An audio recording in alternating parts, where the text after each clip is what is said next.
Good morning, everybody. My name is Ian Platt. I'm the Peacemonger. It is Wednesday, and another quite frankly horrendous weather day here in Hampshire. And today, in a place that's no doubt far more sunny, which is Brisbane in Australia, I'm pleased to welcome my good friend Professor Warwick Powell.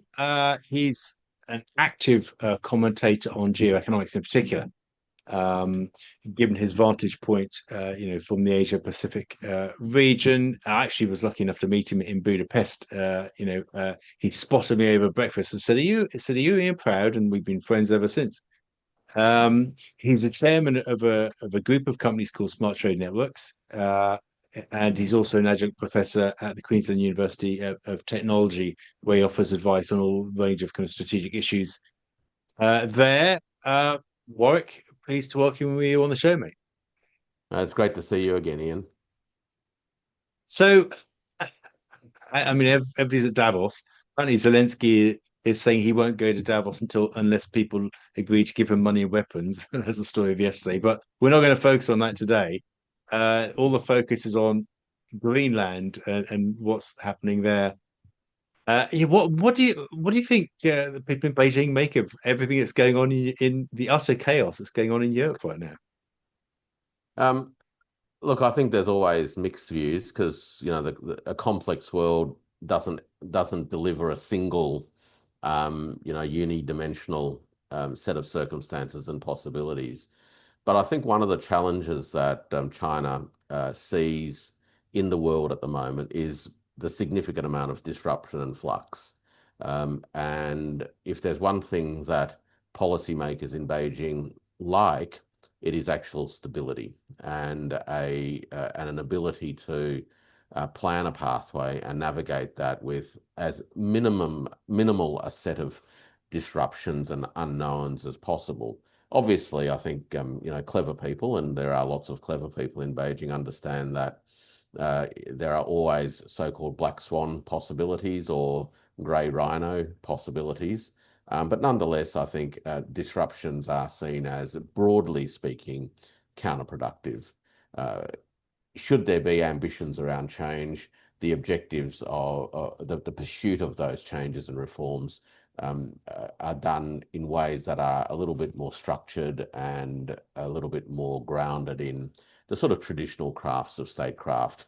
Right now, the disturbances in the global arena, I think, is making it a little bit challenging to have a clear view as to where some of this is going to head in the short term. In the long term, though, I think the other thing that keeps Beijing quite stabilized in its general approach is that it does have a grounded historical view about what's going on.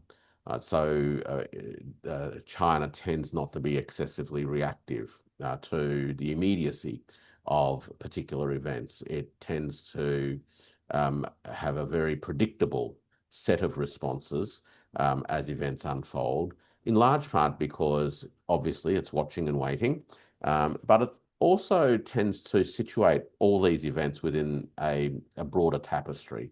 And that tapestry is underpinned by a view of the broad trajectory of historical developments that we are experiencing at the moment and the drivers of those transformations, right? So China and Chinese philosophy and Chinese governance mentality views the world as a place that is continually in flux. The world is always changing, and understanding the drivers of change is actually the first order of business. And then work out how you can nudge those drivers in directions that you would prefer the change to take, and perhaps sometimes accelerate some things a little bit or try to decelerate some things a little bit. But one thing you can't really change, Ian, from a Chinese historical perspective, is the broad trajectory. So the world is heading inexorably in a multi-nodal or multipolar direction. That's taking place because of China's economic rejuvenation and rise, principally, and the fact that there are other countries in the world that are also becoming important in their own right. China has become an important economic player globally. in part also by supporting and connecting with others on their own developmental and modernization journeys.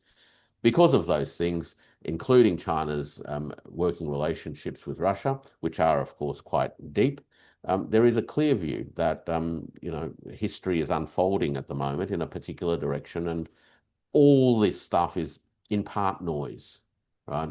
It's how others are reacting to these forces that are changing, but you're not going to be changing the broad trajectory of this of the historical forces at the moment.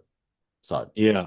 Greenland, one, it's seen in the context of all of that, and two, at a very operational level, China was quite insistent when Donald Trump dragged China's name into the Greenland rhetoric. That America needs to have Greenland because if it doesn't, then China or Russia is going to get it. China was very clear that it has never had any intentions or designs on Greenland, and President Trump should keep China out of whatever arguments he's engaging in with the Europeans and the Danes about Greenland. Yeah, I mean, you just you just need to look on the map to see how ludicrous that proposition is. Yeah, even actually, the Russian proposition is pretty ludicrous. Obviously, there's military subsurface competition in the Arctic all the time. We know that. I mean, that's been going on since the Cold War, and is going on in this Cold War as well, I'm sure. But all the talk of Russian ships, I think, is conflating, pragmatically or sort of conveniently on the American side, Russia's development of the Northern Sea route, where actually they want to kind of use global warming to kind of create channels to speed trade, from the eastern part of Russia through to Asia, western part of Russia, sorry, through to Asia. But that's still nowhere near to sort of being, close to Greenland. It's totally bizarre that Trump is kind of throwing that up. But I mean, what other kind of nudges do you think that China's contemplating? I mean, because when I think you're right. I mean, I think we already are actually in a multipolar world. It's just that some people have yet to wake up to that reality. More people are talking about it. The Americans are talking about it now. I'm not sure if they really believe it, but they're talking about it. But I get the impression the Europeans are still clinging on to the 20th, possibly 19th century kind of a view of things, and still hoping that the kind of transatlanticism and the umbrella of US hegemony will sustain, and they can still be this kind of global power as a counterpoint to what they see in, slightly tainted with racism, terms a lesser kind of China. So there are lots of Klingons around. I mean, what do you think China's going to do to kind of nudge things towards more, not towards multipolarity, because I kind of think we're there, but towards a more explicit recognition of multipolarity in a way that Yeah, helps developing countries kind of gravitate more towards groupings such as BRICS and so on. well, some very practical things. One is, of course, expanded investments in Belt and Road Initiative projects, which China has undertaken in 2025, creating more connectivity between countries and China as a market through lowering tariffs. And of course, boosting the ability or making it easier for people to move by having visa-free travel to China for over 50 countries now. The other thing, of course, is that China has, in the course of the last 12 months in particular, really put its foot down on some education and training initiatives, and is continuing to expand the work that it's been doing to train and educate people from the global south in all sorts of fields, whether it's information technology, science, but biotechnologies, etc., etc. So they're the things that I think China's doing to, in a sense, nudge the processes along, and it can control a lot of that by putting its foot down on the liquidity accelerator, right? And so we've seen, for example, in the course of the last 8 or 9 months, the acceleration of African imports of Chinese manufactured goods, particularly in equipment and machinery, as well as in clean energy technologies, all the way through to a burgeoning import of Chinese motor vehicles. Now, the next phase will be an expansion of Chinese investment, not just in infrastructure, which has historically been the mainstay of Chinese investment, but increasingly in building factories and utilizing these resources that are now being developed, clean energy systems, which are basically um, uh, energy sovereign enhancing capabilities for developing countries, and ultimately transforming these countries to be part of China's market in one sense, but also to become an integral part within a web-like network of China's global supply chain capabilities. They're the nudges. The energy transformation is probably the most significant one in all of this. Now, I mean, a friend of mine just came back from Ethiopia, and historically, Ethiopia, through its various exports, has earned cold, hard US dollars mainly, and it has had to spend the large majority of that on, guess what? Diesel, right? And but now we're starting to see significant commitments from Ethiopia to purchase and install and then operate renewable energy-based systems at a much more distributed level. So these microgrid systems to support industrial precincts, urban communities, rural communities, economic zones, that sort of thing. And once you can do that, you can roll out an infrastructure relatively quickly, and it's relatively low cost. Its operating costs, of course, are incredibly low. So Ethiopia then is relieved of the necessity of using its export earnings to purchase diesel, and it can now use its export earnings to fast track its own industrialization. Now, that's a great outcome for a country like Ethiopia. And so I think China is able to nudge, if you will, the processes of multipolarization in those kinds of ways. Obviously, China is not set up to extend itself militarily across the globe. It hasn't designed a defense capability to do that, unlike the United States, which did. China does have a military capability that I think is more than a match for the United States in the Western Pacific.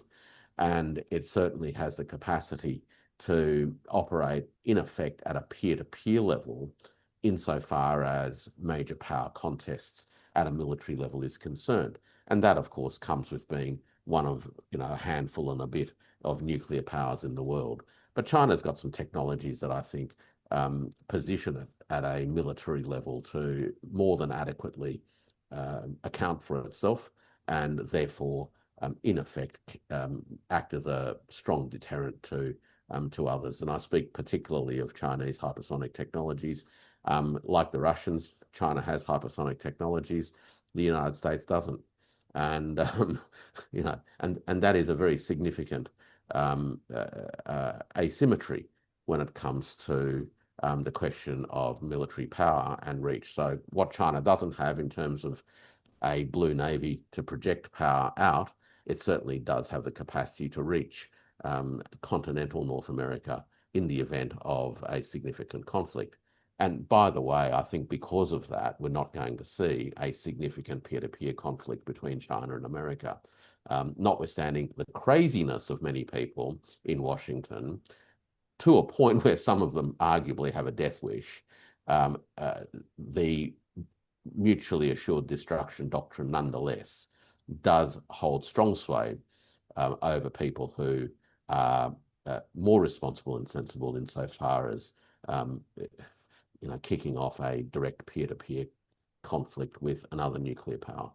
Yeah. So that's China. We'll come on a bit to peer-to-peer in a while, but sticking on Belt and Road and liquidity accelerator and that sort of thing. I mean, when you compare it to the US, I mean, China is effectively selling hard, soft power, and the US is selling hard power right now in terms of how they might be perceived by countries in the developing world. The US has no cash, particularly with China. China does. Now, this is a provocative question. It's deliberately so. It doesn't in any way indicate my views one way or the other. But critics in Brussels and places like that would say that actually China is bribing these poor countries with free handouts. And what would Yeah. be the response to that? What would be the response to that argument? Well, it's just as well that Brussels never bribed any of them, but raped and pillaged them through 300 to 400 years of colonialism. So thanks very much for your perspective of the world, Brussels. Um, I can think of King Leopold, for example, Belgian king, Indeed, who indeed. until the I see. 1960s personally oversaw a colonial empire in the Congo. And many of your viewers, no doubt, and if they haven't already, they can certainly go and search it on the internet. They'll find um, uh, the native populations of the Congo paraded around in Belgium to entertain the white Belgians with the curios from Africa. And of course, there are many photographs of people from the Congo with their arms or hands amputated on display as well. So, if Brussels wants to talk about bribing countries by by fating them with infrastructure, by providing them with energy sovereignty, and by providing them with schooling and education and enhanced their healthcare, then I guess it's a bribe, right? It's just a pity that the Europeans didn't think of bribing these countries much earlier. Yeah, no, I completely agree with you actually on that. That's why I said it's deliberately a provocative question because I knew you'd have a sort of colourful response to it, and thanks very much. So, I mean, let's not even get on to Patrice Lumumba when we're talking about the Congo, of course. But yes, no, exactly. So let's talk about the national security strategy, Yeah. the US national security strategy. This what I mean, I think the stuff about Europe, by the way, and by the by, is spot on. Actually, this erosion of the nations. I mean, the Americans aren't stupid. They do say some sensible things, and Trump is not a completely terrible kind of president by any means. He's a bit of a curious egg as far as I can see it. I mean, I think the analysis of Europe is pretty accurate and precise.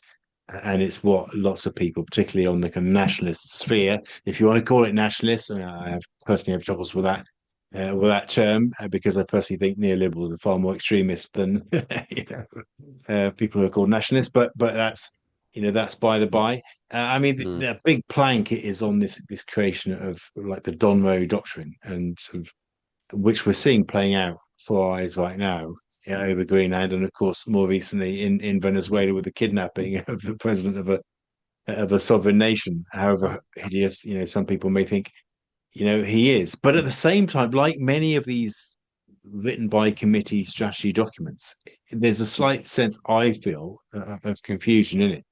Because if you read that, I mean, if you read all the different paragraphs, and I sadly have, they look like they're written by different committees, firstly. But the core point is that the stuff on the Donroe Doctrine, it sits in stark contrast to the stuff on the Asia Pacific area, where on one hand we have the Donroe Doctrine, on the other hand, the US sees the South China Sea as a contested space. And I personally just find that incredibly kind of confused intellectually, that they've done this. I'm not yet sure that they realize that. I mean, do you think the US? I mean, as far as you can judge from afar, seriously think they can have both? Rule the world? Like, is it having been talking about multipolarity? Is this really a pitch to kind of cling on to unipolarity? I mean, how do you see that tension and intellectual confusion? Yeah, look, I think you're right that the national security strategy is an incoherent document, read holistically. Like you, I read through it as well, um, and I think it does bear the marks of a process of production by committee. Nonetheless, I think that there are a couple of interesting golden threads, if you will, that to some extent give what is otherwise a very incoherent document some shape and some semblance of continuity or rationality. The first one goes to a way of thinking about multipolarity, and it goes back to the remarks that Marco Rubio made in February or January last year, when he delivered a speech, or he delivered an interview actually, where he talked about the fact that unipolarity is an historical anomaly, and that he, as the Secretary of State and the Trump administration, recognized that in fact the world was no longer unipolar. Many people, of course, leapt on that and said, "Ha ha! The United States now recognizes that we're now in a multipolar world." Interestingly, and I think this helps us understand America's particular view of what multipolarity means, about a week later, China's Foreign Minister Wang Yi was in Berlin and delivered a speech as well, which talked about multipolarity, but in a very different sense. So China's sense of multipolarity is a sense of holistic interconnectedness, and where each party in the world needs to be treated equally and fairly, and that the interests of one are intimately intertwined with the interests of others. So there is a strong sense of indivisibility about how nations relate to each other and how interests are constituted. By way of contrast, Marco Rubio's view of multipolarity was actually one largely informed by the idea of spheres of influence. And it wasn't just a general sense of spheres of influence, it was a very particular American sense of spheres of influence. And that is that America had its sphere, and it was going to exercise control over that dominion, which is the Western Hemisphere. But that did not forswear America's interests in imposing its will elsewhere. Okay. And that's where we get to the national security strategy, where it describes a changing world where America has resource constraints. It can't be all things to all people all of the time. You'll remember that American military planning and military doctrine has always been to have an American military that could undertake two peer wars at the same time. I don't believe it can, but nonetheless, that has been doctrine. Now, that hasn't changed. And in fact, the national security strategy is quite explicit about the fact that even though the United States faces limitations, it is not going to let anyone else become a boss in any other part of the world. Okay. Now, the only way you can do that is by America seeking to impose primacy in one shape or another. And many people have remarked that Bridge Colby played a heavy hand in drafting certainly the Asia-Pacific parts of this document. And people might recall Colby's book, published a few years ago, prior to Trump coming into power, where he talks about things like needing to re-establish balance in the Asia-Pacific region, that America needs to achieve peace from strength, that balance has to be in America's favor. So these are actually ideas articulated by Colby. And currently the view is that the balance is not in America's favor, okay? And therefore it must build that up. The building up of America's capacity then confronts the resource question, okay? So instead of trying to be dominant by itself as the core hub around which satellites revolve, which has been the historic configuration of American power projection, America has actually, over the course of the last 10 years, and particularly became evident in the Biden era and continued by the Trump folk, is building up a series of these mini laterals. And in the Asia Pacific, we have the Quad, we have the trilateral between Japan, Philippines, and the United States. We, of course, have the AUKUS arrangement between the UK, Australia, and the United States. But the underlying theory, if you will, the guiding principle of these arrangements is that America must maintain a tight rein on these allies, but nonetheless compel these allies to step up to the plate in both resource terms, pay your way, most of which, by the way, means buy more things from the United States, and at the same time, take greater responsibility and risk, okay? So the United States wants to arm people, wants to generate the revenues by doing that, and at the same time make its allies more responsible and take on greater risks. We've seen this happen already in Ukraine, of course. This has been the game plan, right? Buy stuff from us and put yourself in harm's way. Take on the responsibility of the hard yakka of the fight, and we'll lead from behind. And that's the configuration that we see in the national security strategy now. There is no retrenchment. There is a change of tactical posture in light of resource constraints in the hopes of being able to hold enough ground until America can recover so as to achieve what Colby described as balance of power in our favor. Yeah. Andy Collingwood on X did a stellar post on this yesterday, where he say, just as you have, not quite as succinct and precise as you have, but in a really kind of clever way, just the same. And he concludes by saying, "Well, once weakened by his, uh, buying stuff from the Americans, then putting themselves at risk, and then being weakened by that, the Americans will come in for the spoils, as they're doing, of course."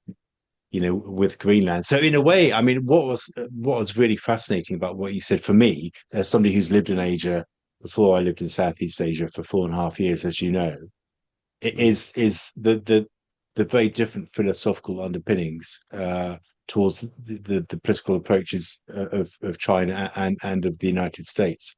In a way, China sees that kind of multipolarity is almost inevitable, and it's just nudging things in the good and the correct way, and they will kind of eventually fall into place. The Americans have a more Anglo-Saxon sort of neo-colonial view, where they talk about multipolarity, but it has to be on their terms. And with them dominating that architecture in the way that ultimately it is multipolarity at all, you Yeah. know, in a sense. Well, and So this is the paradox of that concept of we accept the need for balance of power, provided that the balance is in our favor. yeah, Obviously, that's not a balance of power, right? yeah, The other thing about that whole theoretical frame is who decides when balance is achieved, right? yeah, That's one problem. But the second problem is the security dilemma that it kicks off, right? So if the aim is peace, that's the ostensible aim, right? The avoidance of war, which is a hopelessly limited view, by the way. This idea of negative peace, the avoidance of war, as opposed to constructing a positive peace where you actually build and sustain peace through not just deterrence, but through good cultivating relations. allied interests and great relations, right? Yeah, But this idea of, well, we need to achieve balance in our favor. All that's going to do to others in the arena is say, well, we agree with you, but we're concerned that the balance is too out of kilter, and of course that just leads to an arms race. And arms races are dangerous. They're costly. They take resources out of societies that could otherwise be used for things that human beings actually need and enjoy. And of course, once you've got this whole apparatus with munitions and toys, it develops its own interest, right? And and you can go back to Truman, who understood very clearly how this creates its own gravitational pull, and it's very hard to contain. Yeah, I mean, you look at the neocons over the course of the last so many years. Of course, the those who are arguing for temperance and modesty and approach and diplomacy and a bit of restraint. That always starts off well. And the neocons are kind of on the back foot, aren't they? And then after 2 months, the neocons get their way, and we've got a budget appropriation, and suddenly we're building more weapons, and so it's very hard to hold this back, and that's the problem of this particular doctrine. yeah, exactly. And sorry if I was looking a bit distracted, then I was fiddling with my microphone. It's suddenly got a funny message on my screen. I mean, this prompts a thought in me, whether this whole kind of this almost managed multipolarity, if we want to call it that, has rendered the Anglo-Saxon view of managed multipolarity. I mean, let's maybe frame it in those terms. It is one of the reasons why diplomacy has become obsolete. Mm. Well, You know, diplomacy gets in the road, actually, right? Because if it's just a straight up question of balance of power, then we might as well just get stuck into to the arms race, right? yeah, And yet, if we're interested in things like a positive peace, then diplomacy actually has to reassert itself as the central modus operandi. That's the first thing. So we're not actually in the business of deterrence, which is a negative thing, stopping someone or deterring someone from, doing something. We're actually in the business of creating peace and prosperity. The second thing is that I think it opens up, or it forces us to rethink what the preconditions of that might be.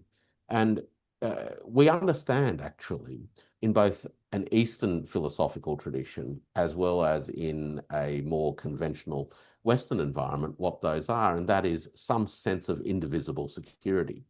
Whether it's the ideas that were articulated and adopted in Helsinki in 75, or whether it's the ideas of mutual coexistence or peaceful coexistence from the 1950s, the Bandung Conference, et cetera, right through to recent propositions from Vladimir Putin last year when he talked about this idea of a security club, right? Extending across the Eurasian continent and including partners in Southeast Asia. As you know, Vietnam and Russia have executed some important agreements. yep, Russia's, of course, got a military agreement with the DPRK. And so Russia is, in a sense, an Asian and a Pacific power as well. And the proposition that Vladimir Putin put on the table with Xi Jinping is this idea of a security club, an architecture built around the principles of indivisible security. Now, that hasn't progressed explicitly a lot in the last 12 months or thereabouts, but it's not that there's a want of ideas around what that could look like. And I think one of the issues for the Americans and for the Anglo-Saxon worldview that dominates thinking from, say, Australia, where I am, is that countries in Asia actually do have a different cosmology that they are using to view themselves mm, and their relationships to the region and their relationships with everyone else in the region, and how it is that they want to advocate, how it is that they want to conceptualize what their interests are, right? Um, and then how it is that they can prosecute those interests. And the way that they conceptualize their interests, Ian, is that they aren't conceptualized as atomic interests. They're not interests that a nation state has in isolation. The interest that a nation state conceptualizes is intrinsically intertwined with the world in which that nation state exists. mm, And so you cannot actually have a sense of your own interests without appreciating the fact that there are other interests that shape your interests, right? Your interests are shaped by others' interests and vice versa. That's a different cosmology, a different conceptual architecture yeah, to how we even contemplate the work of statecraft, right? And unless we can have those sort of paradigmatic conversations, we're going to always struggle to forge these pathways that can get us out of the dead end of security dilemmas, the cul-de-sac of arms races, right? mm, And of course, this idea of, peace through strength. I mean, what a nonsense of an idea, an absolute yeah. nonsense of an idea. I think that might be the heading for this video. I tell you What what, nonsense of an idea. yeah, yeah, peace through strength is a nonsense. Warwick Powell, nonsense of an idea. No, no, peace through strength. You know, Warwick Powell says peace through strength is a nonsense idea. Maybe not that, but it is a good title anyway. But I mean, I think that's one of the reasons why ASEAN has been successful. Yeah. You know, the fact that that they've and that region has some complex history, not just colonial history, but history Mm. of animus Yeah. between the nations and different political and economic settlements, incredibly complex, rich, diverse, magical part of the world, which I love, as you know. Ian, But you I've think got, about I've it got, like this. Think about it like this. And in fact, people in Asia actually deeply understand this. There was an Asia before the Europeans. Okay. Um, and that Asia had its own complexities and its own problems and issues. Surprise, surprise. But it also provided the mental mind map and the behavioral muscle memories, the institutionalization of certain modes of conduct, and the parameters, the limits, right? And the methods by which disputes were aired, articulated, the role of mediation. Um, all of those muscle memories are still present. So if you think back to, say, the 700 to 900, 1000 period, maybe up to even 1400, before the Europeans arrived proper into Southeast Asia, the trading relationships, the economic relationships, and the political economic relationships that operated right through Asia, from North Asia, China, the Korean Peninsula, Japan, all the way through Southeast Asia, and then from Southeast Asia across to the Indian subcontinent, and eventually, of course, into into the Persian world, and then onto the east coast of Africa.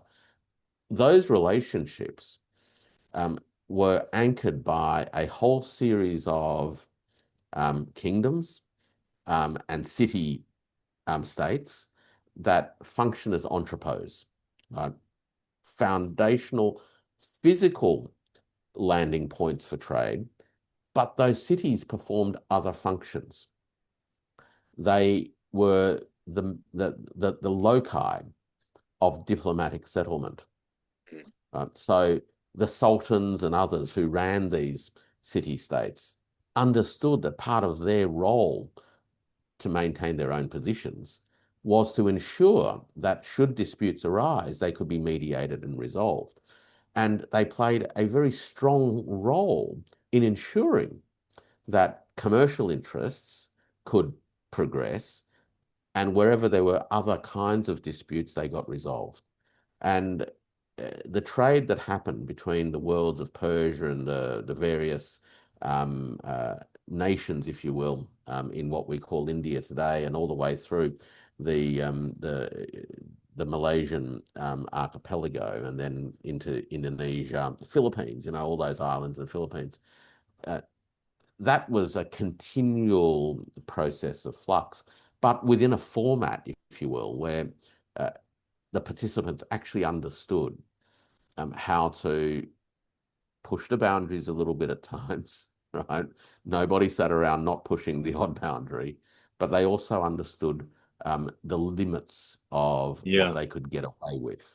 And that, incidentally, also included China. China was the biggest player on the block. And despite that, think about this, despite that, why is it that none of these other places speak Chinese? yeah, Never imposed. Um, in fact, much of the discourse was undertaken in Persian, by the way, when yeah. the Chinese dealt with the traders, right? So the Chinese themselves had a sense of their interests, their priorities, and the limitations of what it was to be the biggest player on the block. Yeah, I mean, I'm thinking I've got some very well placed people in the military and the police, friends, personal friends, but they happen to be quite senior in those and in the royal family as well, linked to the royal family of Thailand.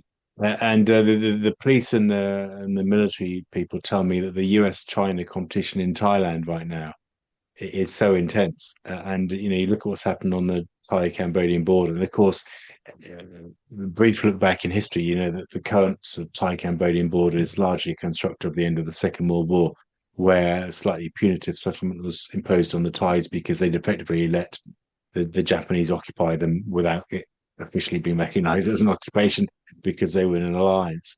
But I wonder slightly whether what we've seen on Thai Cambodia has emerged out of that kind of coming together of the American influence, because they have a massive CIA and other kind of military diplomatic presence in Thailand, as you know. It's Well, just they've quite also got a massive fascinating. influence in Cambodia as well, right? So in Yeah, effect, they're on both sides of the dispute. yeah. So Not for the first time. um, not for the first time. Surprise, surprise, right? Um, s- Look, But a yeah, lot of these disputes, and I don't want to sheath all the disputes home to the United States, right? I think that would be historically uh, unfair.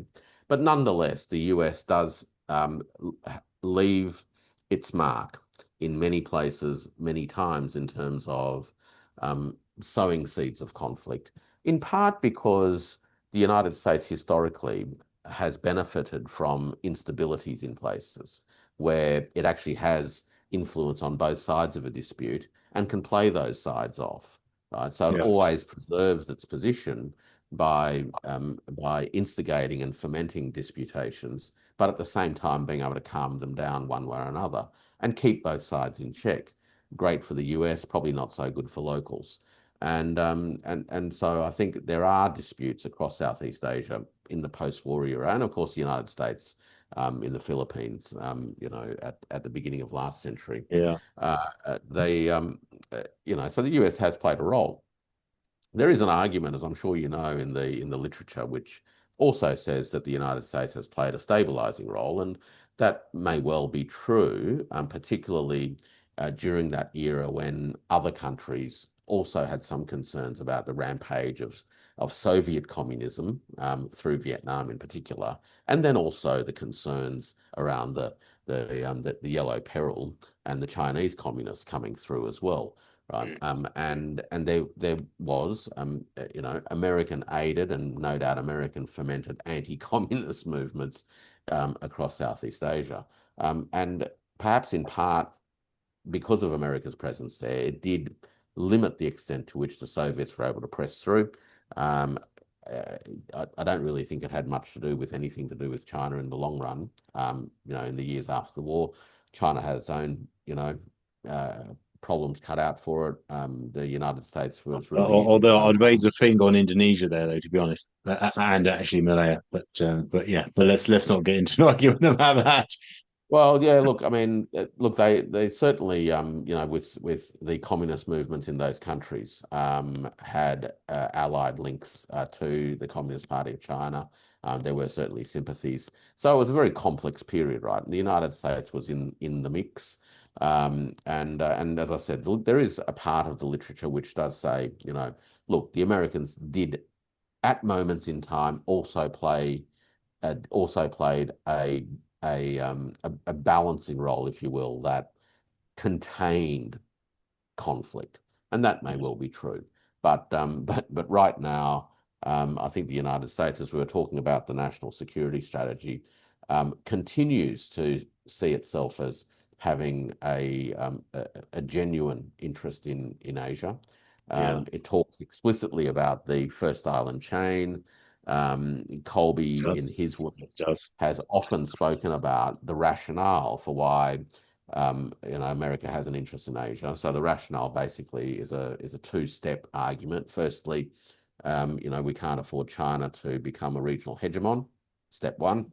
Um, the reason we can't afford that, according to Colby, is that that would cut America out of access to the fastest growing economic region of the world, and therefore would be deleterious to the American national economic interest. So that's the Yeah. argument.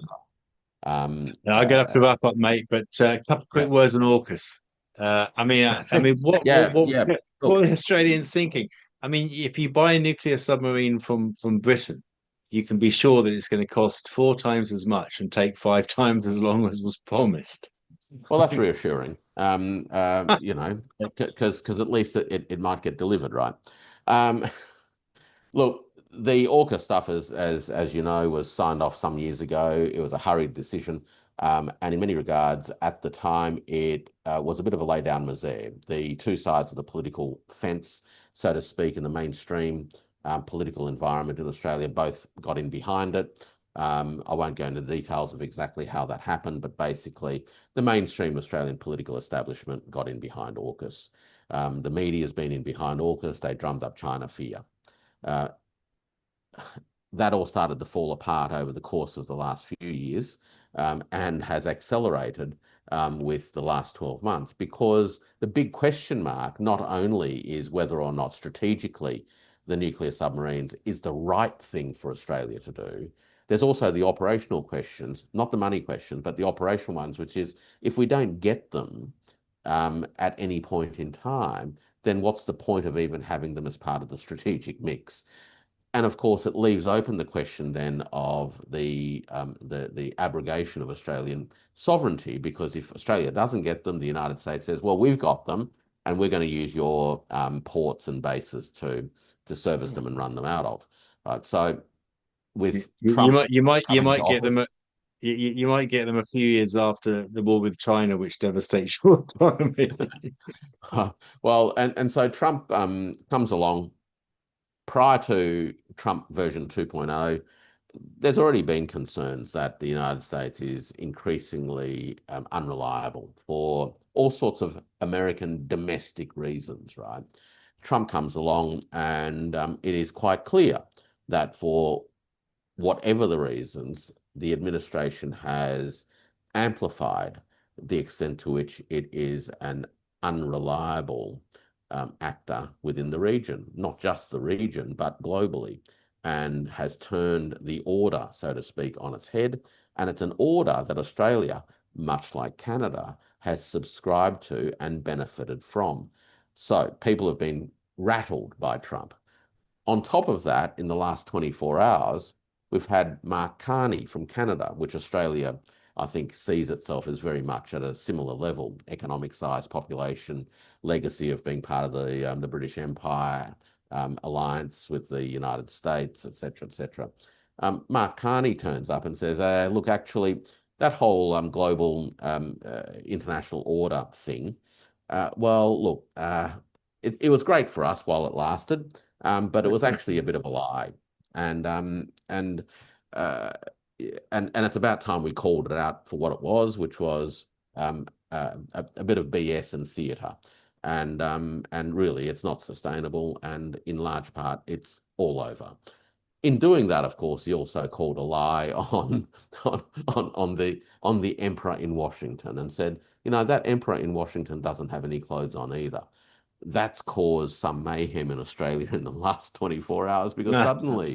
suddenly it's said to people, hey, if it's good enough for Mark Carney, if Ottawa can do this, and they've got a big long land border with the United States and At the 70% of moment. its exports, et cetera, right? If it's good enough for Carney, and if he's got the kahunas to actually do this on the global stage and call an end to empire, write the obituary, right? Well, where's Australia standing on all of this stuff? Yeah. Well, So far, so I can tell you now, Keir Starmer, who isn't going to Davos, won't say that.